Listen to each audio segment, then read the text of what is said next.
What's up, y'all? Y'all are listening to Living Corporate's flagship podcast. If you didn't know, Living Corporate helps organizations build employee engagement and market trust through data analytics and data transformation, our e-learning platform, and brand marketing storytelling. We're so excited for you to be here today. The conversation you're about to hear is going to connect the dots between employee experience and go-to-market effectiveness. If you're not ready, get ready. Here we go.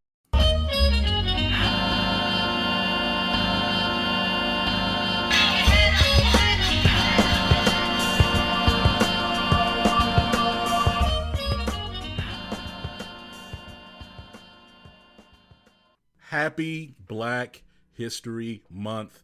My gosh. January felt like 8 months. That's why I didn't really come at y'all earlier. I had all kinds of things I wanted to share, reacting to Trump, going absolutely crazy. But it was like every week was a new horror on top of a new horror. So I couldn't even do my whole dramatic, no background music, me just talking to y'all, sighing into the mic. I couldn't even give that to y'all because January was so crazy. I transparently needed a moment of mental respite for myself, y'all. I ain't gonna tell you. It was crazy. It's still crazy, but yo, January was overwhelming. I've been telling everybody, hey, listen, I need a break. There's so many people I talk to, so many people I'm talking to right now who are feeling like they need an absolute break from the chaos. And again, it just now is February. So again, happy Black History Month. Salute to Jalen Hurts. Salute to Kendrick Lamar. Phenomenal. I'm telling you, I hate the Chiefs. This is not a sports podcast, but I'm just giving y'all a little bit of insight into me. I hate the Chiefs. And I was telling my cousins last night, everybody got a cousin that be acting up, or a sibling that be acting up. You know what I mean? They get away with everything. And then every now and then they get caught and get a whooping. I know we're in 2025, so kids don't get whoopings no more. But I'm saying like back when, that was in a different time. Man, when your cousin or your bad sibling would finally get caught and get a whooping, so satisfying. And that's how that Super Bowl felt. No lie. It was great to watch. Chiefs been getting bailed up by the refs all year. I loved watching Jalen Hurts out there and that defense just do their thing. So shout out to them, and shout out again to Kendrick Lamar. Phenomenal performance. One day we're going to come in here, we're going to do a breakdown of all the symbology. But I'm going to say this though, media literacy is important, and giving yourself space to engage and absorb content, not to react to or to tell other people about, but to reflect upon and dissect and digest is important, right? Plenty of incredible subtext there. To me, a lot of the subtext was very loud and very obvious, but looking at some of the reactions, I could tell it went over a lot of folks' heads. But again, incredible. Listen, I'm excited about Living Corporate this year, right? I don't want y'all to think just because we're dropping we have like our standard intro and outro that we not here, right? I'm excited about what we got going on, which is why I wanted to pause and give a bit more of an intro, a bit more context, house cleaning update this week. First things first is shout out to Apple for highlighting Living Corporate on its Black History Month featurette. So if you go to Apple Podcasts, you will see Living Corporate in its Black History Month feature. Really excited about that. Thankful for that.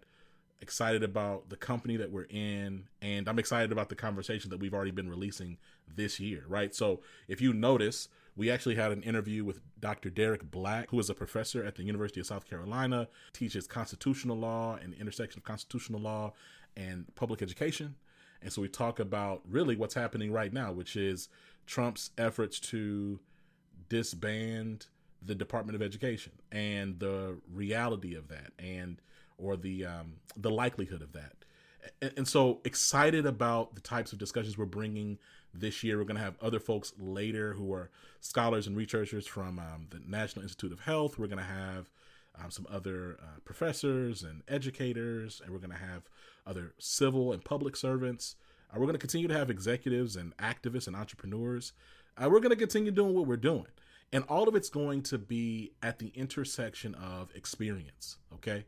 This work right now, And, you know, I started this podcast saying how much this season has been attacks on my mental health. And so, you know, we're going to honor that. We're going to honor the need for psychological safety. We are.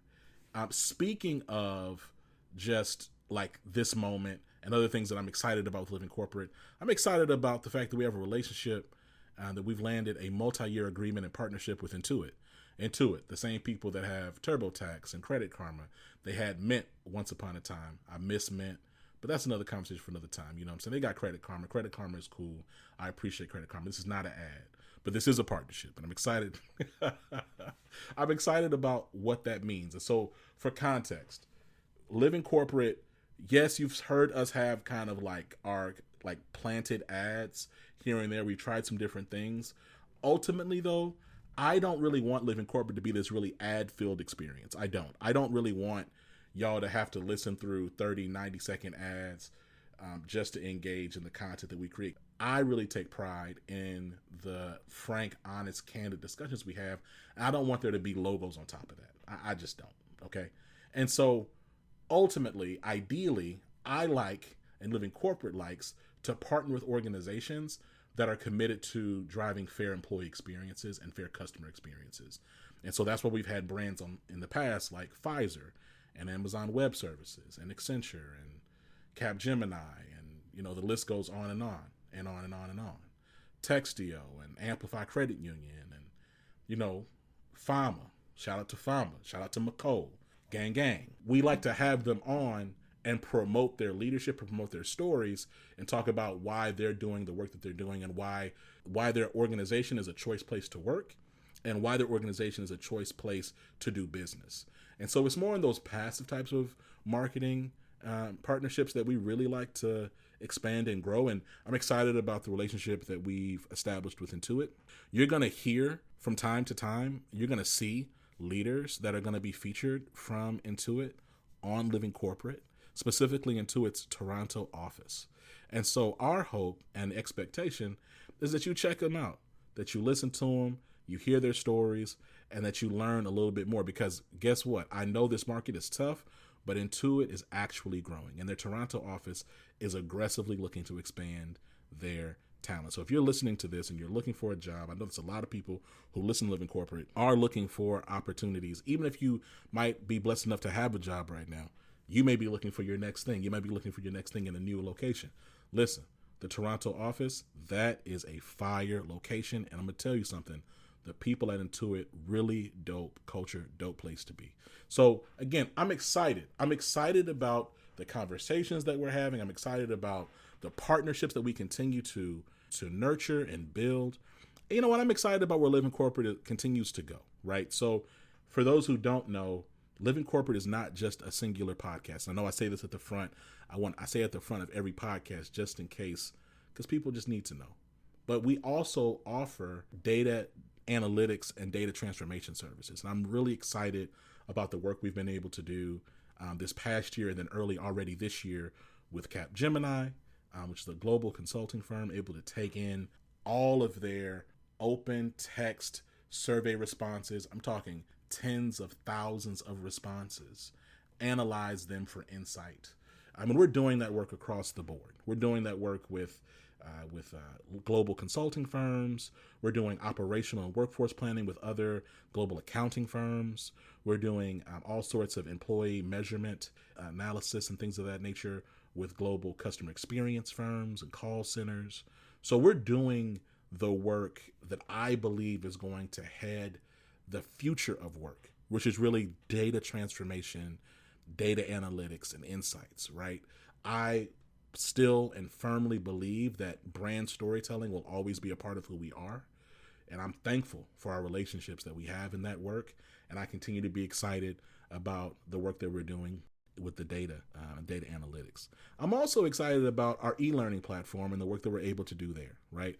We have taken our podcast that y'all have been listening to. Some of y'all have been listening to Living Corporate since 2018. We've taken our podcast and we've turned all of these podcasts into e-learning modules. And then we have built our own custom Spotify type platform where you can go in and you can like turn your learning modules into like a learning playlist. and then share that playlist with your network. So I get excited about stuff like that. I get excited about the fact that we've been able to take a singular idea, which is real talk in a corporate world, and turn that into delivering real insight, real engagement, and really much more fair experiences, not only to employees, but to customers too, right? We're looking to partner and pair with anyone that wants to make their experiences more fair. We want to be that partner for you. And as I look at 2025, despite the fact that the world is indeed on fire, both literally and figuratively or metaphorically, I cannot help but have hope in this moment. And my desire, as you listen to this conversation that we're about to have with Sacha Thompson, is that you would give yourself the permission to have hope, that you would prioritize your health and safety. And if you're a leader listening to this, because this conversation we're about to have with Sacha Thompson is all about psychological safety, my hope is that you give yourself permission to be bold enough to care about your people. There seems to be this new strategy, and I mean, really, again, this is not really like a political podcast. I am going to report on the news as I see it, though. And it's interesting. There seems to be, and not even seems to be, there is a methodology out there or a point of view or strategy that the Trump administration is applying, which is we want folks to be in terror all the time. We want them to be as stressed out as possible. We want them to feel as dependent and hopeless as possible so that we can just wear them down and extract whatever we need from them as much as we need to. That is a toxic, dangerous way to treat people, and it is not a sustainable way to do business.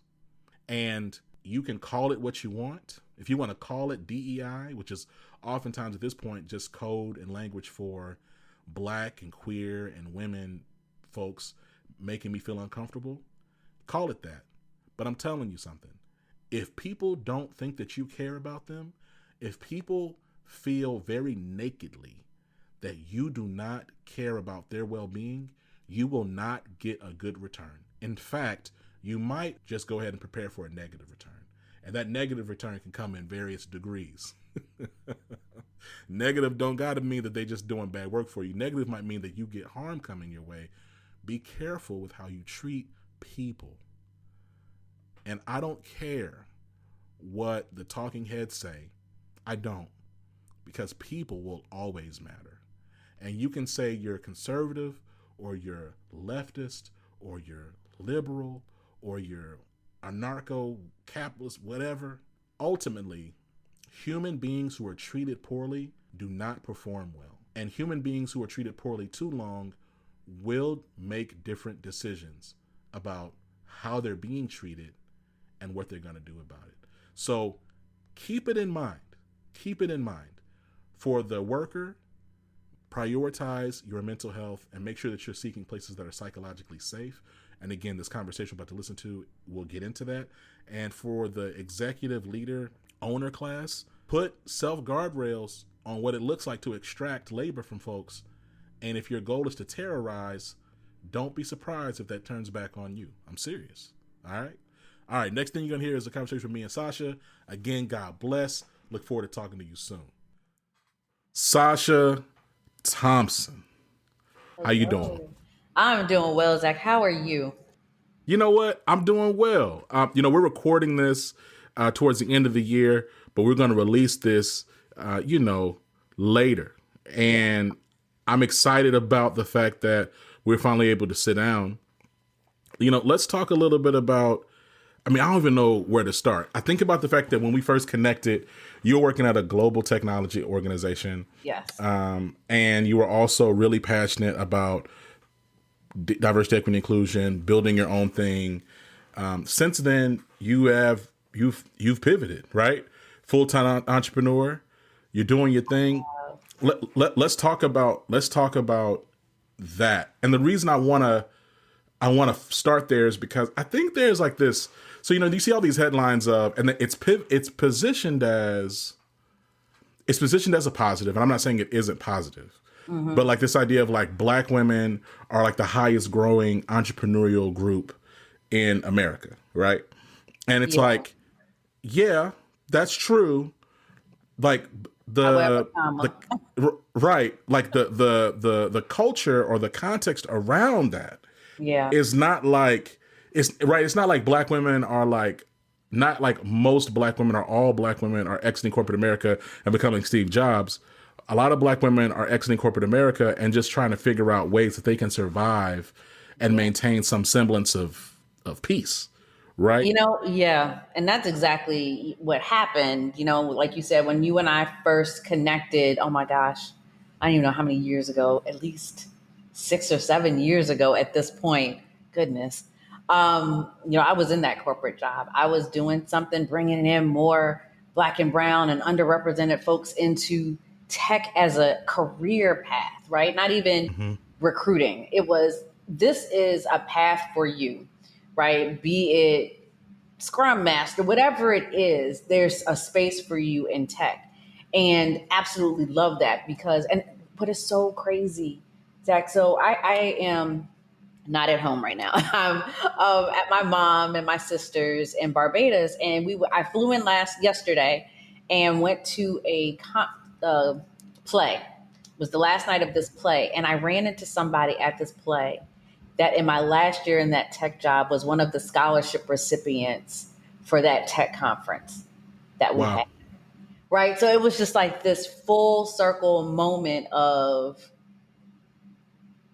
like, I was able to give you this opportunity to come to this tech conference and see that you are not a unicorn, that there are others that look like you and have similar experiences, and you're probably smarter than some of the other people that are here. Right. So that's what I love doing. So on the outside, that's what was happening. But I was going through hell. I was in an environment that, at the time, there was this push and pull of what DEI was and where it needed to live. And Mm-hmm. I've been very vocal throughout my career around, the experiences of underrepresented folks in the workspace, and saw that what I was speaking up about was actually happening to me. Mm-hmm. So when we talk about the gaslighting and the microaggressions, that were coming at me, it was absolutely ridiculous, to a point where I was rushed to the ER 3 times within a 6-month period. Hair was falling out, developed ulcers, all kinds of health issues started. And so, as you said, I had to make a choice. And I was like, I can't give or do anything for anyone if I can't even be here for myself. So decided, during COVID of all times, because that was, yeah, why not start a business during a global pandemic? Um, Started the equity equation, and really did so with this twofold focus. One was, how do we create work environments where everyone truly feels valued, right? How do we do that? And then the second part of that was, how can I support other DEI practitioners? So in the last, I would say, 6 months of me working in this corporate job, I had to really shift some gears and say, okay, how can I use this time in this organization to set me up for my next? And so that's what I did. I, got 2 coaching certifications during that time. Was able to start really focusing on my network and trying to get some other things lined up. So my last day at that job was, September 1st, with the mindset that November 1st, I was going to start my business because I needed that time to breathe. I had my first client September 15th Come on. and have not stopped since then. And so it really is about just what you said. How do I find that peace? And a big part of my practice, and even what I started working with the equity equation, and figuring out what I wanted the culture of it to be, self-care. Like, what does that mean? How do we lean into that? And how do we speak up for ourselves when something is not working toward our best self? And so that's kind of how I started thinking about psychological safety. And that's a lot of the work that we do now. About 85%, 90% of the work that I focus on is around psychological safety in the workplace. And I do so centering identity. Because we cannot say that everyone is psychologically, you don't know that.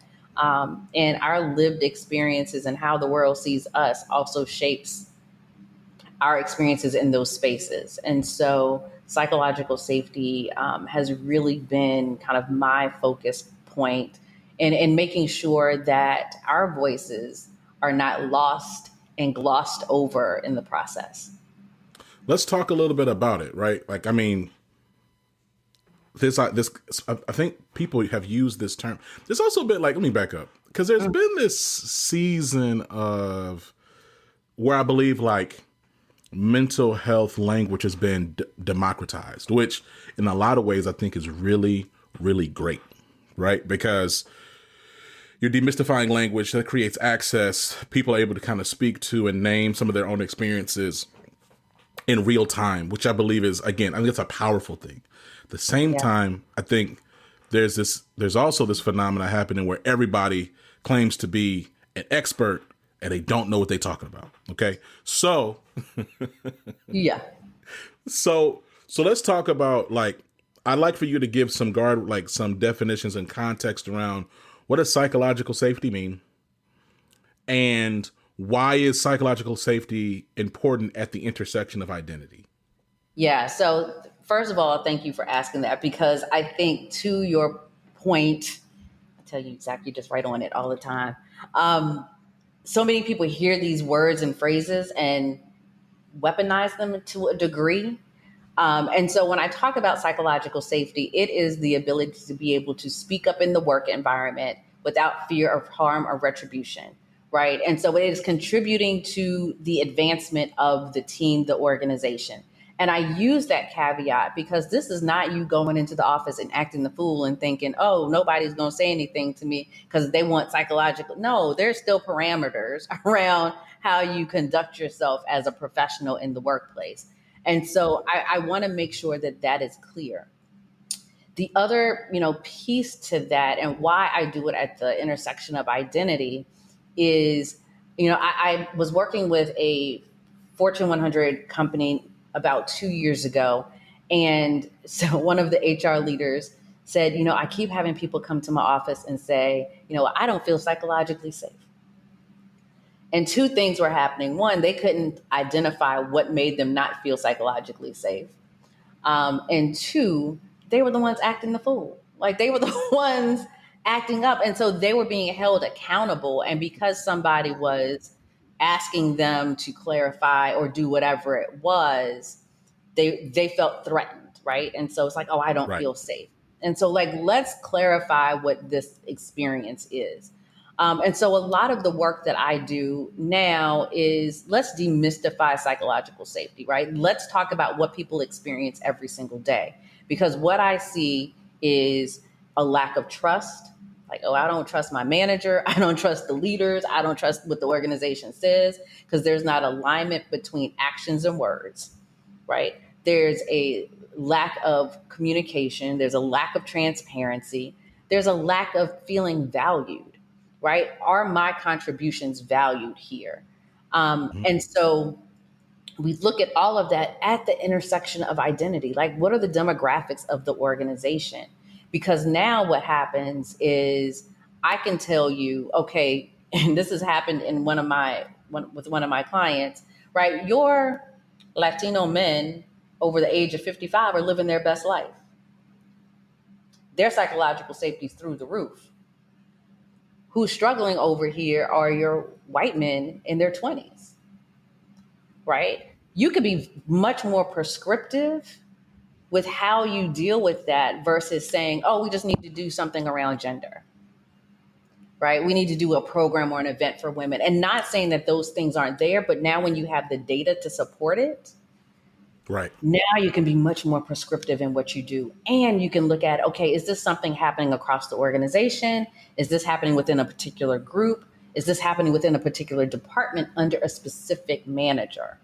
right? Now you can start to fine tune what you do and how you do it, where people feel like they're actually getting support, their voices are being heard, right? They're now part of the process of what is happening. And how do we create psychological safety, not just for me, but for the team? Like, what are our norms as a team? And so I think that once we start to bring identity in and people say, okay, I can show up as Sacha in this space, right? This is what I need in order to feel psychologically safe. And that's part of a conversation. Zach, you say, okay, this is what I need as a part of this team. Now, as a collective, we can figure out what are the norms that align for all of us, right? And we can Yeah. say, okay, as a group, this is what we want to do moving forward. It's interesting because what you're describing is, from what I'm hearing you describing, is really like, it's the fidelity of your employee experience, right? It's like, hey, like if I come into work and I don't trust my leadership, I don't trust my colleagues, I don't believe I'm respected, and I don't believe I'm trusted in my area of expertise, well, then how can I feel safe here? I feel like I'm constantly having to like justify myself, prove myself, defend myself, document. I mean, I think about, and it's so interesting, right? Like thinking about my time in corporate America over 11 years, 12, no, more than 11 years, 13 years, 12, 13 years, how much effort I put into documentation. Yes. I used to document every single thing, right? Every meeting I attended, recaps. And look, documentation is good I think it's just good practice. Like it's good practice to document things in the spirit of remembering what happened and understanding process. And, doing retrospectives is hard without documentation. So documentation on its own is good. I'm not, however, like, man, I mean, I was documenting. It's like a second job. It was a second job, like that dead ass. It was a second job. Yeah. I mean, I was probably let's say if I'm working like a 9-hour day, I'm probably going to tack on another 2.5 hours at that day to document. Right. Yep. I mean, like the degree within which I was documenting times and dates and things. And it was because I just always wanted to have what I thought was insurance if somebody tried to claim I did something or didn't do something. I mean, I'm downloading my whole email inbox and archiving it. I'm doing all kinds of stuff to make sure. And I mean, the truth of the matter is, I think, and I tell people this all the time, people who are not on the margins is, it's like, oh, that seems extreme. It's extreme until something pops off and you need it. Listen. Right? You know what I'm saying? Like, I remember, like Sacha, like transparently, right? I still have recordings from calls I had where HR and an old partner at a firm I worked at tried to railroad me. And if I didn't have those recordings, and all those like the recordings, I would have lost my job because they accused me of a bunch of stuff that wasn't true, and they did it, and then they try to do it in this really unethical way, and then when I submitted those recordings to the ethics and compliance team, all of a sudden everything go quiet because they didn't know I had all this information. Documentation. Then they said, right, and they said, oh well, this could be a crime, recording, because I said Texas is a one-party state. I can record anytime I want. And they didn't like that, and so, but guess what? I kept my job, and that person got fired. Yeah. Right. But it could have easily gone the other way, right? And so I think it has for so many of us. And it has for so many of us, right? And so this idea of like just constantly to look over your shoulder, constantly to defend yourself, and also the need to feel like you need to ingratiate yourself and build all these little alliances all the time, just in case, so you can have another lever to pull. Like, and so it turns work into this very like, it's toxic. It creates a highly toxic, isolating, individualized experience that just is not conducive. So like you're operating like this. It's basically you're in Game of Thrones by yourself, and then all these other people who are psychologically safe because they are not on the margins, and because they are by default trusted, they are by default respected, they are by default they do by default have good relationships with their managers who look like them, who have the same backgrounds as them, who's their managers might invite them to special events that you didn't even know about. Yep. Right. So they're super straight. They're not thinking nothing about that. And so what happens is when you then try to, because you're operating in a whole different world, you then show up in a way that creates static and friction. And not because you're necessarily wrong, but because you're not operating in a safe context. You're not operating in the same context. And so you know I feel you. What's interesting about what you just said too is even though folks that are not on the margins operate as if they're psychologically safe, they see what happens and they start to lose trust, right? In that manager. So they may feel safer than others, but they're also like, I don't know when that person's going to turn on me. So Right. they're playing a different game and let me just stay on this person's good side because I don't want to end up like that person. And so that's why I kind of keep going back to this team dynamic, because everybody sees what's happening. They might have a different perspective of what is happening, but everybody is seeing it in some context. And that is what erodes trust across the board. And so, I actually, again, working with another client and even my experience too, where something was happening to me and I'm watching, I'm like, okay, I see you see this. So now that you haven't spoken up and you all up in these ally workshops, and I was like, that's why I don't like to use the word ally, because I'm like, it is a verb, it's not a noun. So if I'm not seeing you step up or speak up, and you're the one actually doing these workshops and trainings, then I know I don't trust you. I don't trust this person, but now I really don't trust you because you're speaking out of one side of your neck. So all of that starts to play into the workplace, all of that. And so now it becomes this daily soap opera of, who do I have to watch out for today because they're going to slip something in my, whatever it is, right? In that soap opera world. And so what I think is so important in all of this, and I struggle telling folks this in the corporate space. Managers are not taught how to manage people. Managers are taught how to manage projects. They are not taught how to manage people, how to develop people. And so that's part of, with the equity equation, that is part of what I started noticing. I need to shift my coaching, because initially I was, excuse me, and I still do coach DEI practitioners, because I'm like, we need all the support that we can get.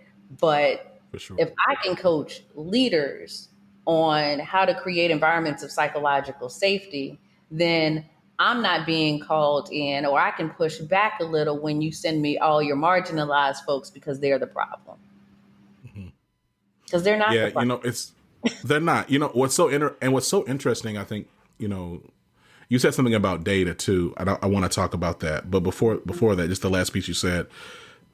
So often, I believe those on the margins, they are provided training and programming to help them assimilate into majority culture, to help correct them so that they can stop being, so to right size them into this majority white space, to fix them. Yeah. And I've tried to explain now for about a decade, how that's its own racism, right? And it's not. It's its own misogyny, it's its own whatever it is, in terms of who that group is, it's its own form of that. Because you're not being malicious. I guess I don't know your intention. I'm not speaking to your heart. I'm not speaking to I'm saying the action of taking an out group of people and saying, hey, we're going to spend this money so you can get right and fit here, is it's harmful. And then in addition to that, I think what's curious about it still is, so not only are you doing that, but then you're not actually getting the most value out of these people because you're trying to whittle them down or force them into some other shape. They have innovation and ideas and things based on their own experiences and perspective that they come in naturally, right?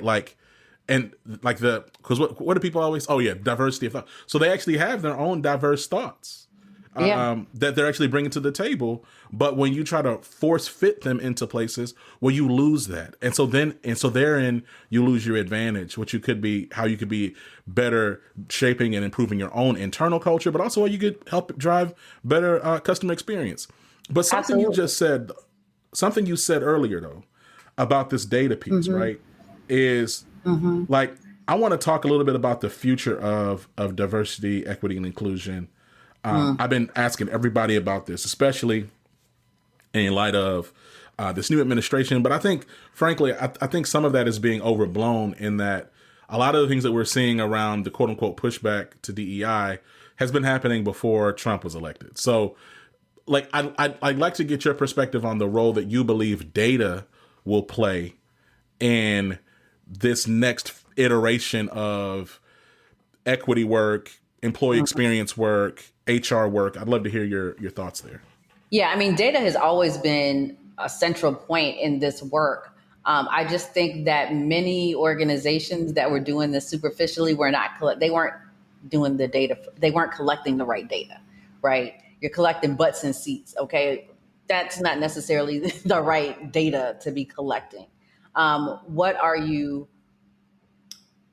innovating in different ways, right? Research has shown for decades, right? This is not new, decades, that more diverse teams bring a greater bottom line to the organization, right? You can diversify the products and services you provide when you have those, as you said, diverse thoughts, those diverse experiences at the table.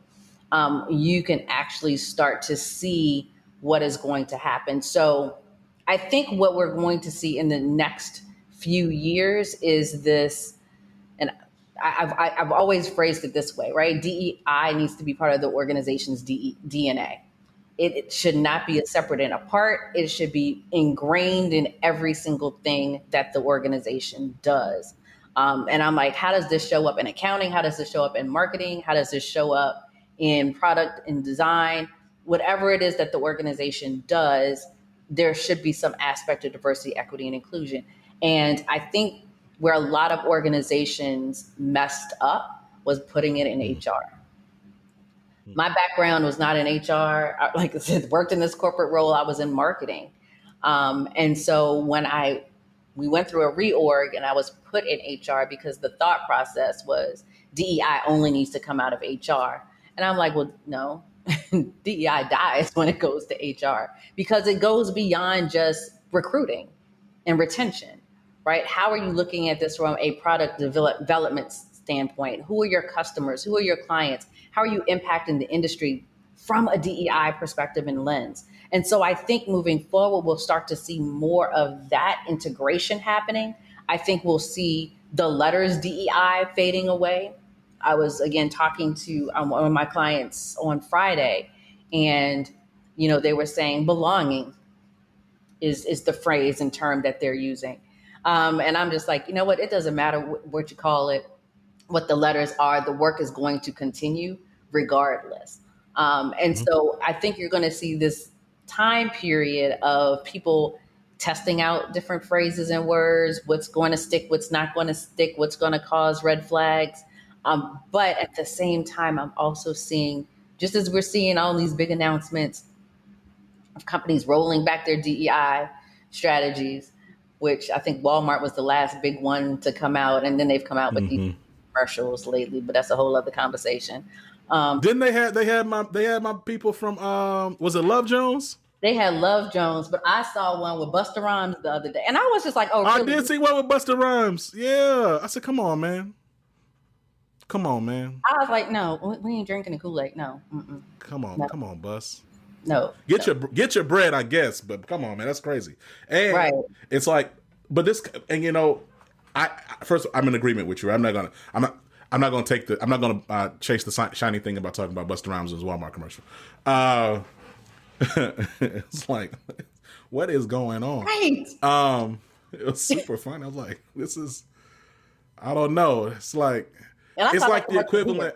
So I was just like, what is That's really wild. going I saw it last week. I saw it over the weekend. So it was funny because I was like, I was like, this is like the equivalent of like having like Chubby Checker and like in a commercial in like 2005. It's like, this is weird. Like, and no shade to Busta Rhymes, even though I don't even know if that's, see, now I'm chasing the shiny tool. Let me just say this real fast. Busta Rhymes looks so different. And it's funny because I'm 35. So like I came up with, but when I was like, I didn't even know young Busta Rhymes. I knew Woo-Ha Busta Rhymes. on? But like, Okay. if you think about like all his eras, he's changed. Like he had this really young, early, kind of dirty, scrappy, early Busta Rhymes. Then he had like the real bombastic Busta Rhymes. Then he had the like, I'm calm, but I'm talking really fast Busta Rhymes. Then there was the swole creatine Busta Rhymes. Then now it's the Zimpy Busta Rhymes with Yeah. the veneer Busta Rhymes and the fade, and his whole head is different. And I'm like, come on, why are you on this Walmart commercial bus? And who is this for, Walmart? And the thing about it is, I was quoted in some article by HR Pulse, and they asked me about this, the Walmart decision, and I'm like, it's just wild because they said they're gonna stop collecting data, right? That was weird because I was like, well, you should always be collecting data. That way you can like better understand and build the best and most optimal experiences for your customers and your employees, right? Like, Yeah. let's just say you don't even care. You obviously don't care about people. I'm not projecting that y'all are trying to do the altruistic right thing. That's not it. Right. I'm just saying from like a business perspective and like a market trust perspective, the data will help you make better decisions so that you can like get the returns you want. Because like, I'm not saying Busta Rhymes is a terrible choice, Right. but there were other choices. But that tells me that they are collecting data. And so they are choosing what data they want to collect, right? And share. So from a customer perspective, because that's how they make their money. When you think of what they're doing with Love Jones, what they're doing with Busta Rhymes, they are hitting a certain demographic Yes. at a certain price point that typically would not shop at Walmart. Come on. They're trying to They're get them Gen going Xers. after the Target, right? Price Yes. point people. So Yes. that's data driven. That is a marketing data driven decision that is That's a bar. shrouded You're right. in DEI. Facts. And that's why it's just so like, there's this thing insidious. And like, I think when I think about like just how this is not even about corporate America, it's just like how the world I just be tired, right? Because it's just like, come on, man. Like, y'all made this big announcement to like attract, or rather to appease this large base that you think is so racist that they're going to get excited about, and transphobic and homophobic. You think that they're going to get excited when you tell them that we're not doing this no more. Meanwhile, you're over here making stuff clearly trying to target the cocoa butter crowd, okay? And Okay. my thing is, I'm sorry. I love that. that's obviously what you're trying to do. And to your point, when I see those ads, I'm like, okay, cool. So they trying to get my uncle and my auntie and them to purchase. They're looking for black firm middle class, which is very small, which it continues to shrink, but another comes another day. They're looking for firmly black middle class buyers with disposable income, because Love Jones was that's a very specific group. Very specific targeted audience. That's like super specific, right? And it's a lot of people, don't get me wrong, but it's also very specific, right? Like I saw that and I was like, I saw it and I was like, that's weird. But I know that like my mom's friend saw that and was like, oh, okay.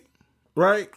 It's normal. It was Anyway, nostalgic, right? So come you're on. tying back to good memories, good times. Like you remember, okay, back when Love Jones, that's when they were doing all of the jazz poetry and all. I was in college, right? I'm like, okay, these are good times, right? And then you see the commercial, and then they're like, oh, they have a child. So now you're reconnected to this story, right? In an emotional way, which is, it's all marketing data.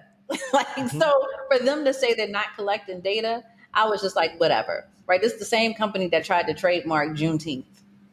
They I did didn't try to forget that. trademark Juneteenth. I ain't Right. forget that neither. So So you, it's a disconnect. And this is why I say DEI needs to be part of the company's DNA, because it has to be connected in ways that make sense, right? You can't go off and say, okay, I want to put blackface on this ice cream over here, and then try to do a commercial like this and then say, but we're going to roll back on our DEI efforts on our recruiting side. That's a disjointed message. And so it tells you everything that you need to know about that company and that organization. you know, We did go down a one, I'm rabbit glad. hole. Okay. No, but it's my fault. It's my fault. Okay. My goodness. Yeah, it's just, anyway. So no, but you're right though. It's the, and I do think that the future of this work in this space, like real effective practitioners are going to need to not allow folks to get like play in their face, right? Like focus on the data, be data driven, and let the data lead you to right conclusion, right? I Yeah. think like what I will say about this season, and it's so funny, I've been having these conversations now for probably like the past year and a half. Ever since I think like Fox put out that hit piece, kind of targeting different companies and brands. Mm-hmm. Some of them companies they targeted was right to do so, but it's interesting. They was right. Yeah. I do I do think that I'm excited about this era, that a lot of the performative, perfunctory, symbolic nonsense, I think a lot of that stuff is gonna like tamp down. And I Yeah. would say just selfishly for me, I'm sick of seeing it. Okay. I'm sick of seeing these leaders who don't have no budget, can't talk to nobody to make Yeah. any actual change, but they be at Martha's Vineyard, you know what I'm saying, On an drinking annual drinking basis. platinum wine on an annual basis, you know what I'm Yeah. saying, just Yeah. wasting money, looking cute. They be at the galas with Trevor Noah, they be at the speakeasies with whomever, you know what I'm saying, getting their new veneers, all right, but then they can't It's truth. all at the White House smiling, doing the electric slide offbeat. So I'm excited about that stopping, okay? Yeah. Because we're in a season of it's put up or shut up time. Yeah. Are you trying to do this work or nah? Are we working or But, no? and I think the other piece of this is it's about to get real. It's Mm-hmm. about to get very real. Mm-hmm. And so this is what I've been saying on, I'm gonna say it here. I've been saying it on in other media spaces. This is the time for organizations to really be 10 toes down on their values and what they believe in as an organization. And this cannot just be something written on the wall in the cafeteria. How are you embodying this? This is going to be your time, because what is happening is we are still in this post-pandemic workplace, and people forget we are not pre-pandemic. People have long memories, and Mm-hmm. that whole thing about reprioritizing self, that all happened in that first administration. People were not afraid to be like, you know what, this is not serving me, so I'm out. Right. I think that we're going to start to see a little bit more of that coming along.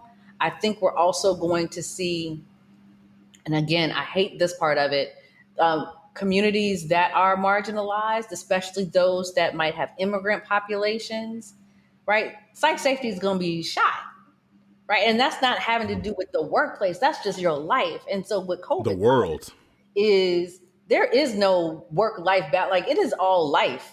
And so with that understanding, we need to know that people are going to show up as themselves. So if they have family, friends, neighbors, whoever that are impacted by some of these the promises of this administration, that is going to impact how they show up in the workplace. When you have the LGBTQ plus community just really questioning what is about to happen, because there's still going to be some rights that are going to be rolled back, or they're threatening to roll back some of these rights. right? What does that look like for your organization? Are you standing 10 toes down and saying, regardless of what the feds say, we are going to do X, Y, and Z, right? So this is going to be a time, to your point, the foolishness is going to have to stop. This is when organizations really need to buckle down and say, this is who we are. This is how we support our employees. We are really looking at wellness from a whole perspective, and psychological safety is a big, big part of that. But they cannot, the superficial stuff that they were allowed to get away with in the last few years, I can't see that continuing. I don't see it. Now look, it's been Sacha Thompson. I want to give you space. Uh-oh. First of all, plug your no. We're wrapping up. I want to give you space. Please, again, plug your organization, where people can learn more about you, and then any parting words you have as we kick off in this new, quote unquote, new era. Yeah. So Sacha Thompson, founder of The Equity Equation. You can find us on social media on The Equity Equation across all platforms. You can also find us the website, theequityequationllc.com. If you are looking for psychological safety work, this is what we do. I do want to also share that we've created our own psychological safety assessment because of my experience using other people's psychological safety assessments and realizing it doesn't see me or my experience in this. And so we look at it at that intersection of identity and belonging and inclusion. And so for any organization, for any practitioner that's like, hey, I want this in my toolbox too, reach out to me, because I am not about hoarding, right? This is to make sure that everyone has what they need. And so always looking to partner and to be in community with other practitioners in this space, because if we do this together, we're going to be all right. I don't know about anybody else, but we're going to be all right. My parting words during this time: give yourself grace and space. I say it to my clients all the time, but I think we, especially with this new administration coming in, we're just going to need to give ourselves some space. And it's okay, right, to fill our cups. And we need to start really focusing on what that looks like for us, and start to give from our overflow. So we often are just like, let me just give. I want us to really think about, how do I fill my cup so much so that I have enough to give from my overflow and still be okay. So the grace and space, but then also being sure that we do things to fill ourselves in the process. Sacha Thompson, look, you are appreciated. You are loved. Let me tell you right now. Okay, I got love for you. So excited for you. So thankful for you. We will talk to you soon. I know I'm gonna see you out there in these black streets. These black streets, we gonna do it after I, back from vacation, filling my cup. Hey, man, come on, bring it back as we leave. I like that. Peace, Sacha. Thank you. Living Corporate is a podcast by Living Corporate LLC. Our logo was designed by David Dawkins. Our theme music was produced by Ken Brown. Additional music production by Antoine Franklin for Musical Elevation. Post-production is handled by Jeremy Jackson. Got a topic suggestion? Email us at livingcorporatepodcast@gmail.com.